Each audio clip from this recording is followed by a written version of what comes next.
Hi guys, welcome back to the channel. To my returning subscriber, thank you for stopping by. If you're new on this channel, please do well to subscribe and turn on the notification button. Today we are going to be making this beautiful cowl kaftan. Are you interested? If yes, stay tuned, watch to the end, and don't forget to subscribe. So today we are going to be making use of this fabric. For the red fabric, I have 4 yards and 1 yard of the black fabric. So let's get started. I've gone ahead to fold this fabric into 2. That is 2 yards, 2 yards into 2. I folded it by yardage. If you want to know how I folded it, check the channel on my other videos. I've explained it time and again. We are folding on bias. So you pick one end of the fabric and fold it this way on bias.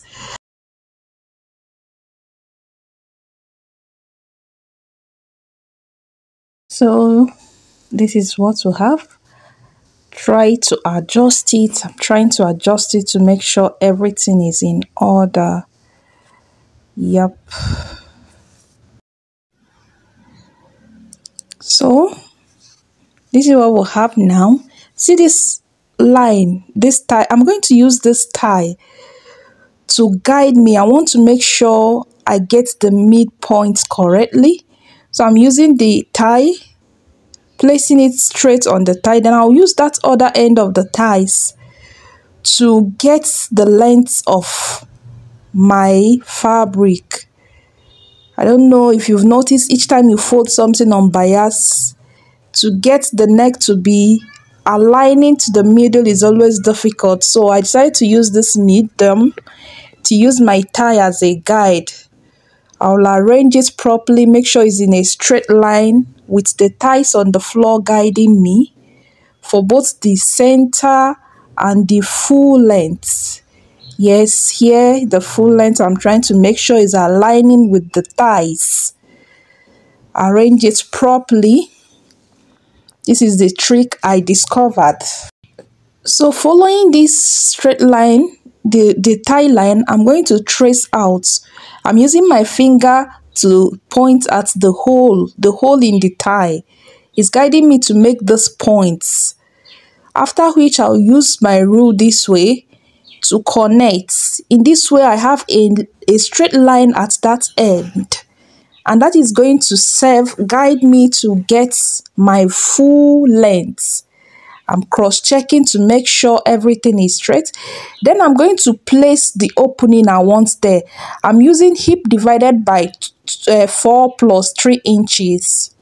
Then from there, I'm going to measure upwards to get my full length. I'm working with a full length of 62, 61 plus then 1 inch for hemming and joining the shoulder. So I'm going to place it that way to get my full length of 62. So you keep moving your tape rule and measuring the full length. Make a point wherever the 62 is. That way. Then when you're done, I've gotten 62. I'm going to use my rule to now connect the points. Connect the points. You know, whenever you fold in bias, it's tricky, but if you use this method, you're going to see that everything is standing the way it should. Both your neckline being in the middle, everything. So after which, the next thing I'm going to place now is my shoulder length. You know how to take this measurement, like you can see above.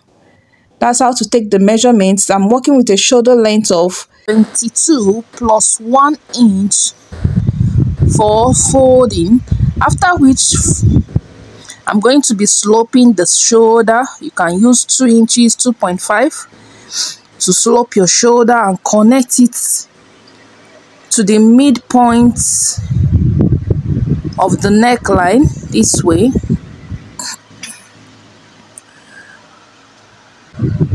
So the next thing you're going to place from that point is your sleeve opening. I'm working with a sleeve opening of 12 divided by 2. I have 6. I'll be adding 1 inch for ease. So that is it over there. The next thing I'm going to do is to connect it diagonally to the hem. So we are going to using this rule this way. You remember the opening at the hemline, hip divided by 4 plus 3 inches. So I'm going to connect it that way towards that point I have for my sleeve opening.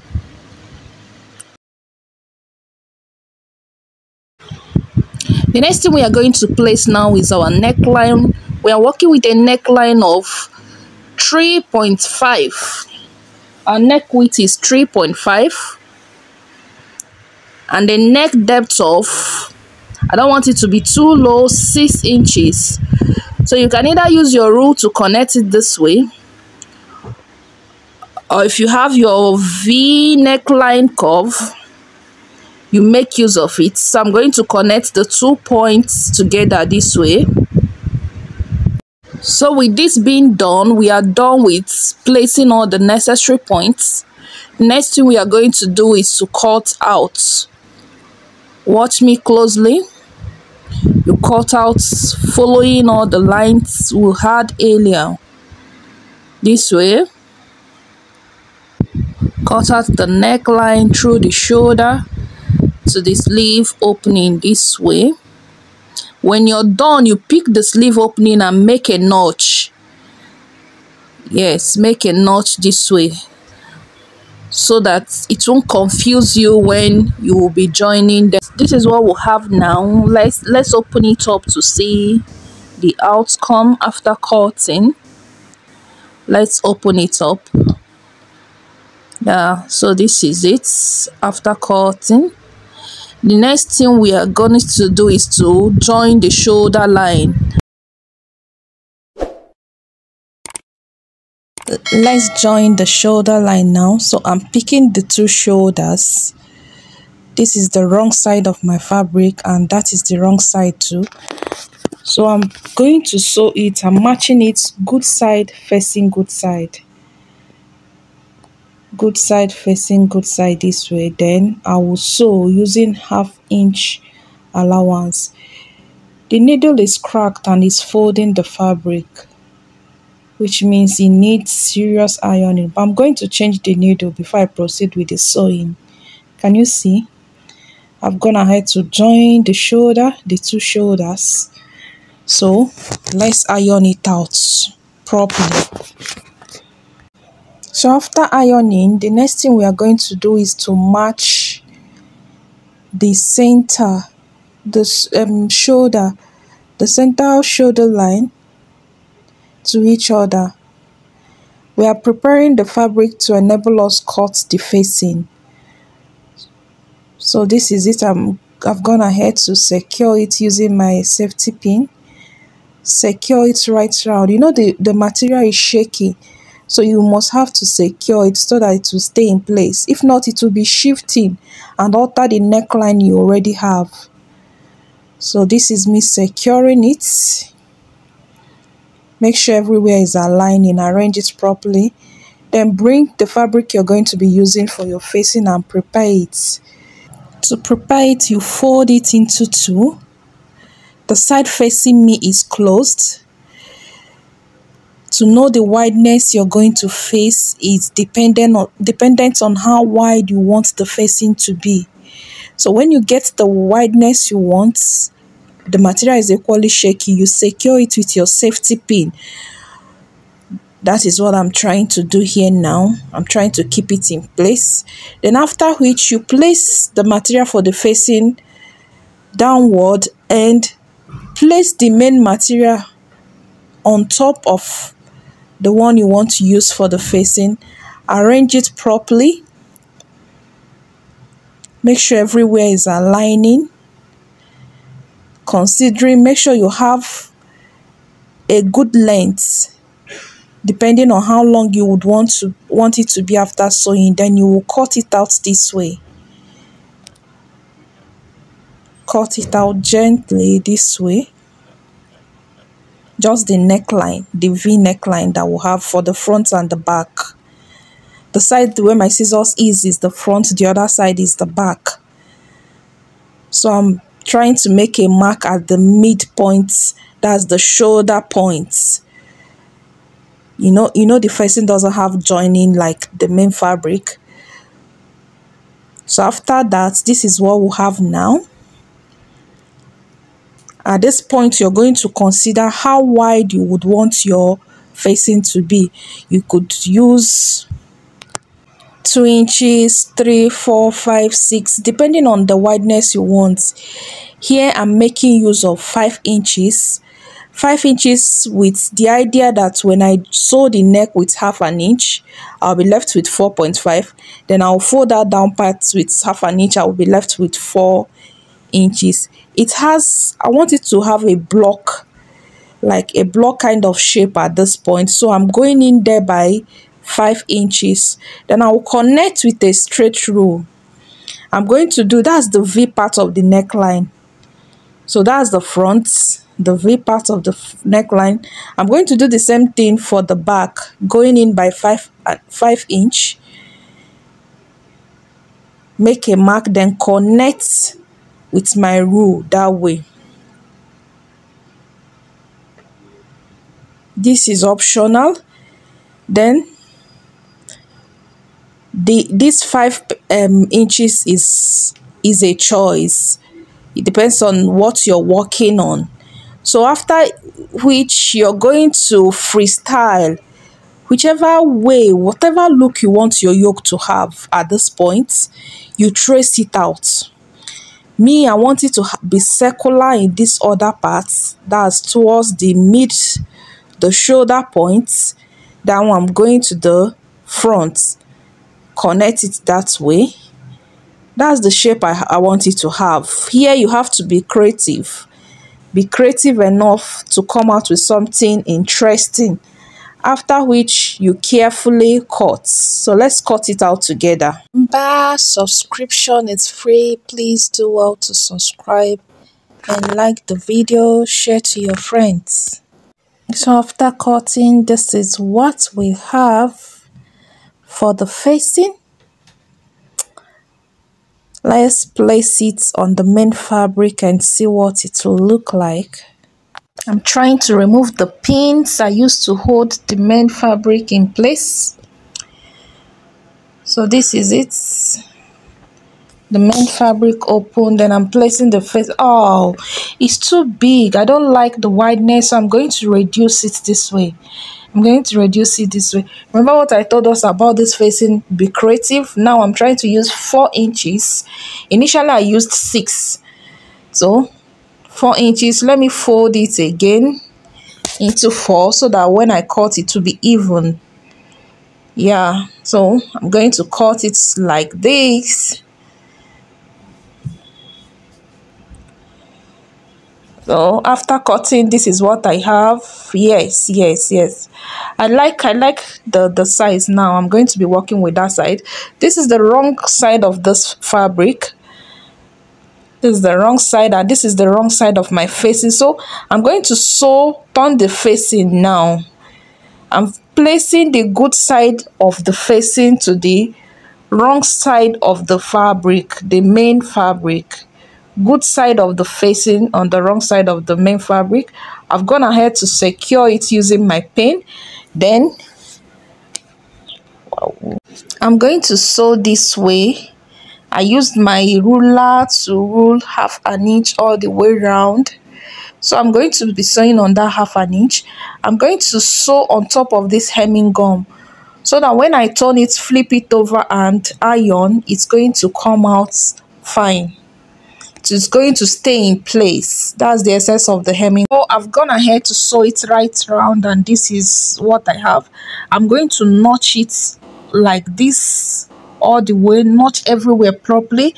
Then I'm flipping it over to the good side. Can you see? Remember I sewed it how I sewed it. Now I flipped it over, and the good side of the facing is facing on top of the good side of the main fabric. So I'm going to iron it properly. After arranging it very well, making sure everywhere is okay, I'm going to iron it. Remember, there is a hemming gum beneath it, so it will help it stay in place.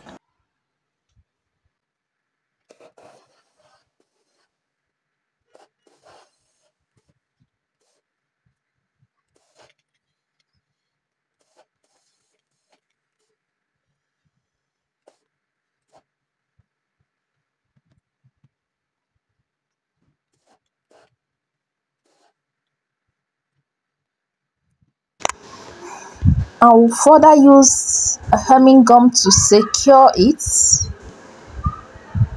I'm going to fold it in the edges this way using a hemming gum. After folding and ironing properly, I'm going to top stitch on it. So I'm going to use hemming gum carefully and secure the whole edges.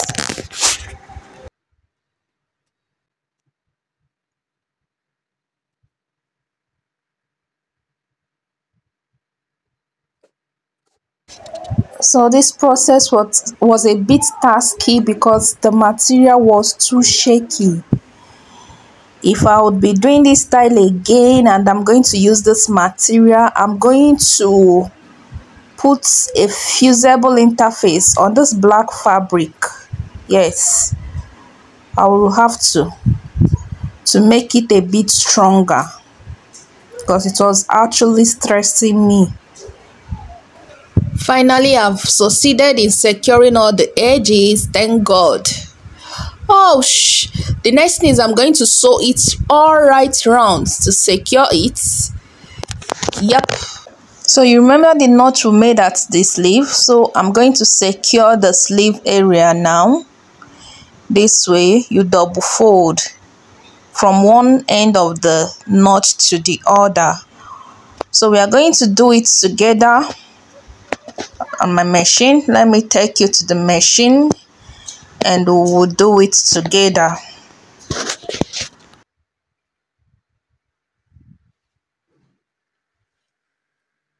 So watch closely. It's just this simple, folding the edge.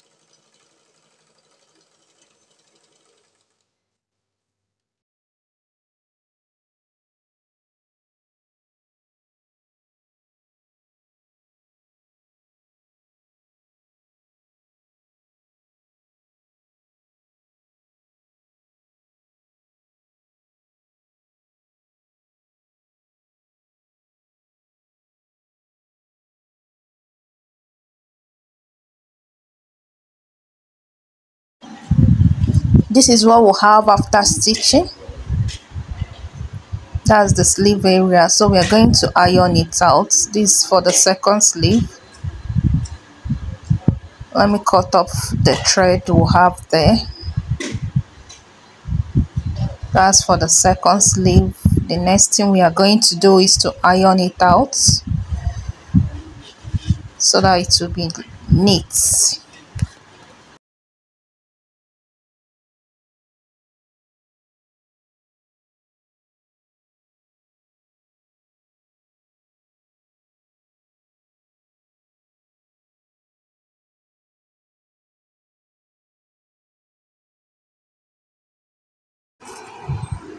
I'm done ironing and this is what we'll have now. So next thing we're going to do is fold it into two this way.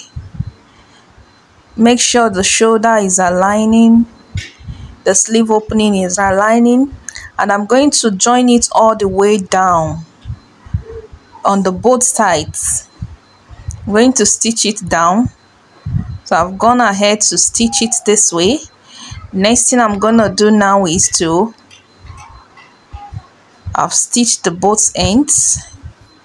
So the next thing I'm going to do is to flip through, iron, place on the mannequin and show you the final results. And this is it. Mamma mia, isn't it beautiful? Oh my God. And for your information, I put the stones you can see there using my stone applicator, and I have a video on how to use your stone applicator to stone your outfits. Thank you for watching. Thank you for stopping by. I love you so much. Punch the notification button. Punch the subscribe button. Love you.